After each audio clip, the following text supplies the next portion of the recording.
유대인의 지도자 니고데모가 예수님을 찾아와요. 요한복음 3장에 보면요. 때는 밤이라고 되어 있습니다.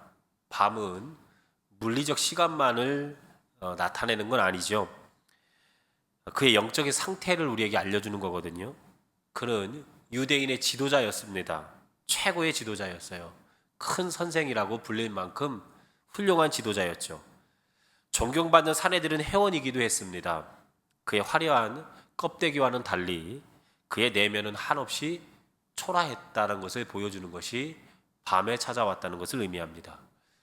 주님이 그에게 말씀하시죠. 사람이 거듭나야 하나님 나라를 볼 수 있다. 거듭난다는 말은 말 그대로 다시 태어난다는 말이에요. 중생이라고 그러죠. 중생. 다시 중자를 써서 다시 태어난다는 얘기거든요. 이 거듭난다는 말에 또 다른 의미가 하나 더 있냐면 하늘로부터라는 의미가 있어요. 거듭난다는 말에. 그러니까 거듭난다는 정확한 말은 하늘로부터 다시 태어난다는 말이에요.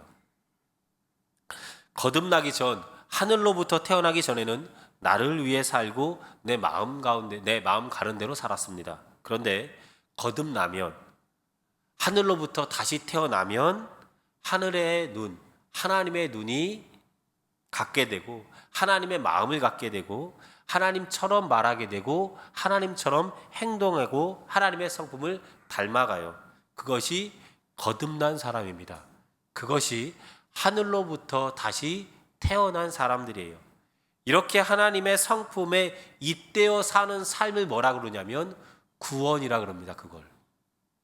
그것이 바로 영생을 누리는 삶이라 그래요. 하나님은 우리가 땅만 보며 살기를 원치 않으세요. 나만을 위해 아등바등 욕심내며 사는 것을 원치 않으시죠. 그건 자기라는 감옥에 갇힌 겁니다. 감옥살이 하고 있는 거예요.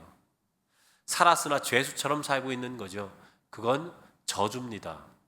하나님은 우리가 하나님을 바라보고 하나님의 뜻을 생각하며 크신 하나님을 품고 사는 삶, 구원의 삶을, 영생의 삶을 살기를 원하시죠. 사랑하는 성도 여러분, 하늘로부터 다시 태어나셔서 하나님을 품고 사는 저와 여러분 될 수 있기를 진심으로 축복합니다. 하나님은 우리에게 영생의 삶을 주시기 위해 독생자 예수 그리스도를 이 땅에 보내셨죠. 예수님을 보내셨다는 건 그건 하나님의 확고한 의지를 우리에게 보여주는 겁니다. 우리로 하여금 하나님을 품고 사는 그 삶, 구원의 삶이죠. 축복의 영생의 삶이죠. 그 삶을 살도록 하기 위해 그 어떤 희생도 그 어떤 것도 아끼지 않겠다는 의지가 바로 예수님을 이 땅에 보내셨다는 겁니다. 어떤 대가를 지불해서라도 하나님은 우리가 하나님을 품고 사는 영생의 삶을 만끽하길 원하세요. 오늘 본문 16절에 그런 확고한 하나님의 마음이 기록되어 있죠. 하나님이 세상을 이처럼 사랑하사 독생자를 주셨으니 이는 그를 믿는 자마다 멸망하지 않고 영생을 얻게 하려 하심이라. 아멘. 하나님은 간절합니다. 우리가 하나님을 품고 사는 삶을 살기를, 영생의 삶을 살기를 원하세요.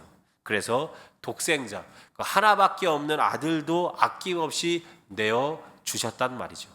그 아들을 믿는 자마다, 우리를 향한 하나님의 사랑을 받아들인 사람마다 영생의 삶을 누리게 돼요. 이것이 우리에게 베푸신 하나님의 은혜, 하나님의 사랑이란 말이죠. 우리는 영생, 하나님과 연결된 삶을 살아가는 사람들입니다. 하나님을 품고 사는 사람들이에요. 그 축복이 우리에게 열려 있어요. 이것을 위해 우리가 한계 없죠. 우리가 한계 없습니다. 우리가 하나님과 연결된 삶, 그 영생의 삶을 사는데 우리가 한계 없어요. 각본도 주님께서, 하나님께서 짜셨고요. 그 각본대로 하나님은 당신의 사랑, 예수님을 이 땅에 보내셔서 그 하나님의 사랑을 받아들인 사람들, 믿는 사람들은 다 하나님과 연결된 삶, 영생의 삶을 살게 하신 겁니다. 우리가 이렇게 하나님께 과분한 사랑을 받은 사람들이란 말이죠. 이것만 잊지 않아도 우리가 우리의 삶을 대하는 태도는, 주변 사람들을 보는 우리의 시선은 달라질 수밖에 없는 겁니다. 내가 하나님의 사랑을 받은 사람, 하나님이 약속하신 그 영생, 하나님과 연결된 삶을 사는 사람인데 어떻게 째째하게 삽니까? 살 수가 없죠. 우리가 어떻게 옹졸하고 인색하게 살 수 있겠어요? 그렇게 살 수가 없는 거죠. 불만을 하면 어떻게 살겠습니까? 그렇게 살 수 없어요. 내가 하나님을 품고 사는 사람인데, 내가 하나님과 연결된 사람인데 어떻게 욕심내며 째째하게 살 수 있겠어요?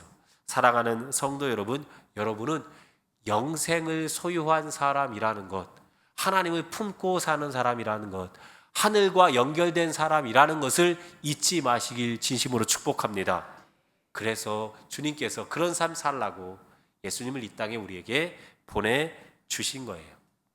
그 삶을 믿고 아름다운 영생의 열매를 맺었으면 좋겠어요. 그렇게 하나님과 연결된 삶을 사는 자들에게 심판이란 있을 수 없죠. 저주란 있을 수가 없습니다. 하나님의 사랑이신 예수님을 통해 하늘과 잇대어 사는 삶, 그 축복된 삶, 그 영생의 삶을 우리에게 주셨는데 우리가 어떻게 심판을 받겠어요? 어떻게 저주를 받겠어요?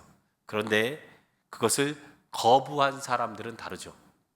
그들은 심판을 받습니다.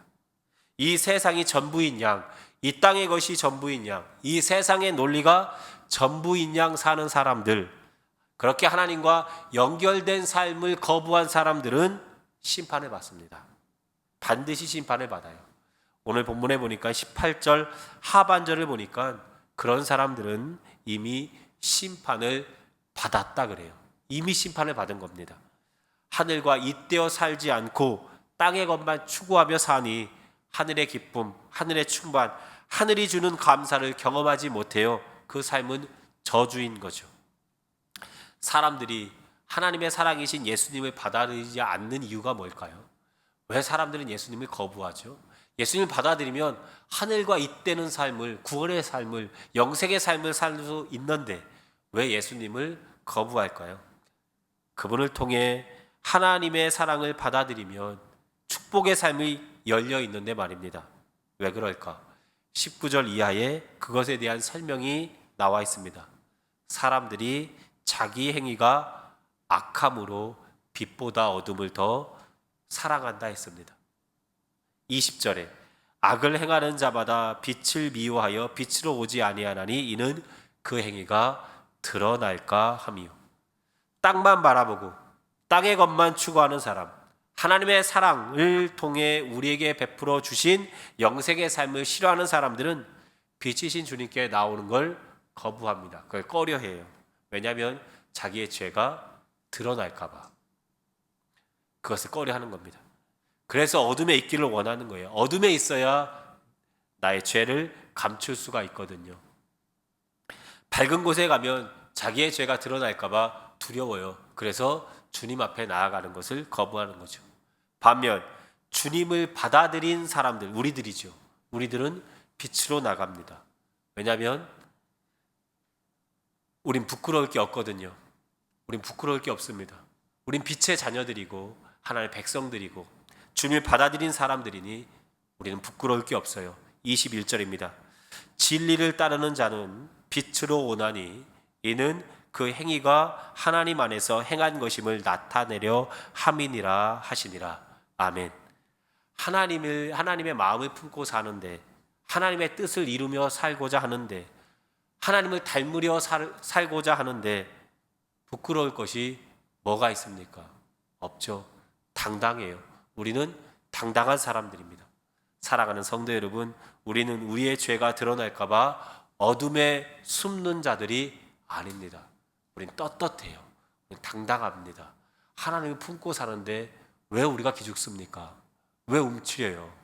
왜 숨어요? 우린 그런 사람들 아닙니다. 우리는 맑고 투명한 사람들이에요. 맑고 투명한 사람들.